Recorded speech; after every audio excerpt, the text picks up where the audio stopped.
La setmana passada vam realitzar els seminaris d'acció social. Aquests seminaris es van dividir en 3 dies. L'objectiu principal era la reflexió personal i l'aprenentatge sobre un mateix i la societat que ens envolta. El primer dia van venir 2 voluntaris de l'Hospital de Campanya Santa Anna a explicar-nos quina era la seva feina envers la societat. En resum, són una petita parròquia local situada al darrere de Plaça Catalunya. Al final, per finalitzar aquest primer dia, vam anar al teatre, on 2 treballadores ens van explicar el funcionament d'una residència d'ancians i les diferents experiències que havien viscut. El segon dia vam realitzar la part més pràctica, realitzant el voluntariat prèviament seleccionat. Nosaltres, personalment, vam triar la parròquia de Santa Anna, perquè va ser la que més ens va cridar l'atenció.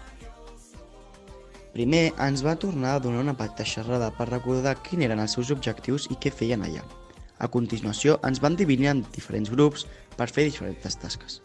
Uns van ajudar a moure caixes, altres van netejar les prestatgeries i finalment uns van ordenar els diferents aliments que oferien. Per acabar, vam fer una reflexió final.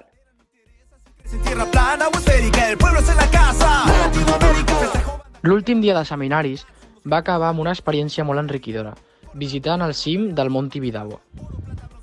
En aquesta excursió vam ser guiats per un salesià, qui ens va explicar el significat de Tibidabo i ens va ensenyar les diferents parts del temple, entre elles les diferents capelles, decoracions i la figura de Jesús a la part més alta del temple. Vam acabar fent una activitat introspectiva, on ens qüestionàvem què havíem après i quins sentiments havien aflorat en aquests dies tan reflexius. En conclusió, els seminaris han estat una experiència que ens ha remogut la consciència. Saber que segueix havent-hi gent abnegada i sacrificada ens ha portat un raig d'esperança a un món millor.